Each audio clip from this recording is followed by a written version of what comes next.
All right, Petunia, you ready for some real talk? Are you ready for some real talk? This week's Muse letter.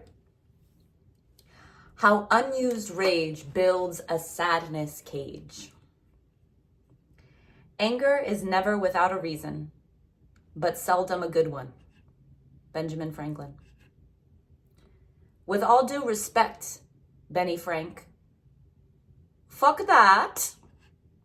As much as I love you and share your passion for education, electricity, the bifocal, and keeping it 100, you're not the man I'll trust when it comes to evaluating anger.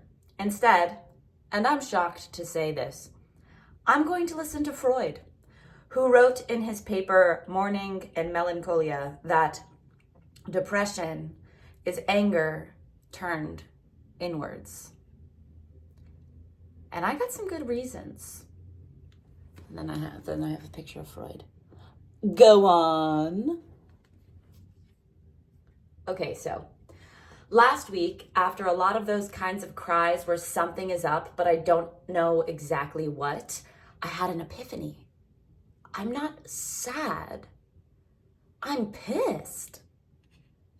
I'm gonna run that back because it just feels so damn good. I'm pissed. Cue choirs of angels. In writing this, I started making a list of all the reasons I'm pissed. And the first thing I wrote was, I keep getting in my own way. And it's funny because this is so true in many ways, and at the same time, it's complete bullshit. Complete bull. That leads me to the biggest reason I'm mad. Somewhere, somehow, I learned to turn madness at the world into sadness at my inner girl. Anger has been an emotion I spent most of my life avoiding, denying, or transforming into something more acceptable, like depression or self-blame. But recently, I've come to realize that anger is not only valid, but essential. It's a force that can drive change and justice for both myself and for others, like Petunia and you. Anger is the protector. Of course, conventional power systems would want to eliminate it. How can it take advantage of us if we're protecting ourselves? It's ingenious, really, to convince us to convert our anger outwards into sadness inwards. Instead of destroying unjust systems, our energies are spent destroying ourselves. It's free labor, on top of the essentially free labor we already give to the system. Poem alert. Plugged in. I'm constantly striving to maintain good physical, mental, and spiritual health, and when I slip up, I blame myself. Yes, I am my own responsibility. But at the same time, society is structured to play off our vices, keeping us addicted to our devices and distracted, stuck in transactions, passive actions, masking passions, perpetuating a system that converts us from human beings to humans that happened. While I struggle to allow myself to feel anger on my own behalf, it's so easy for me to turn into a pit bull for my homies. If they're ever unjustly hit with some bullshit, the dog in me comes out, bark, bark. The practice for me, and maybe for you too, now is channeling that pit bull to be the protector for that innermost part of me/you that just wants to love and be loved. Essential to my anger is another emotion that moves me to good tears. Hope. You gotta believe in that innermost part of you to want to protect it. Sadness drags me down into despair, whereas anger makes me bare my teeth because part of me believes there's something worth fighting for. I am worth fighting for. You are worth fighting for.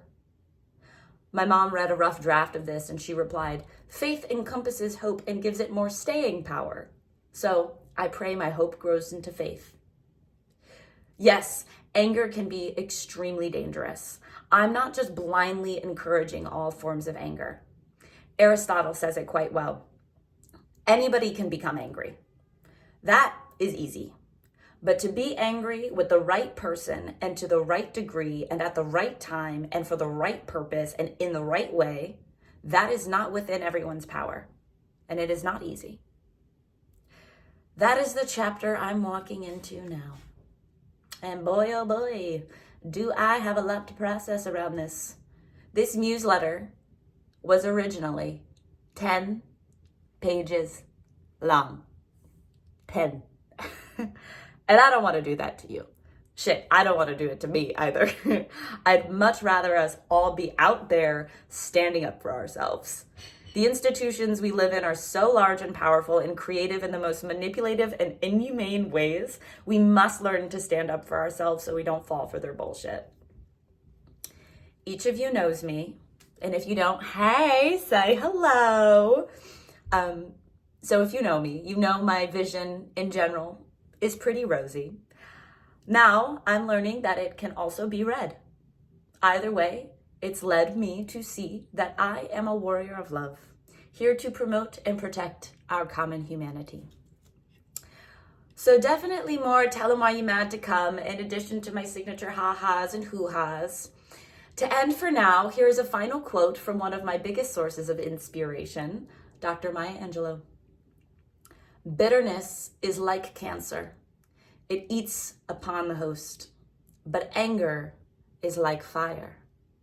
It burns all clean. This bitch is on cleaning duty. Bark, bark! Love, Emma. Don't you love that graphic? Okay, and then if you go into the description, I have a link to this so you can read it. There's a bonus gift in it, which is an audio piece that I found from the Garden of Eden. It's voicemails that Eve left Adam and God. And boy, oh boy, it's talking about rage cages and learning to own your anger. And then there's just some general announcements, some rants. You can listen to my original rant about this that I use as my rough draft when I'm writing these. And let's see, that's it. Great. Okay, have a great weekend, or whenever you read this, watch this, do your thing. And let me know who you are. Say hi in the comments. Okay, bye.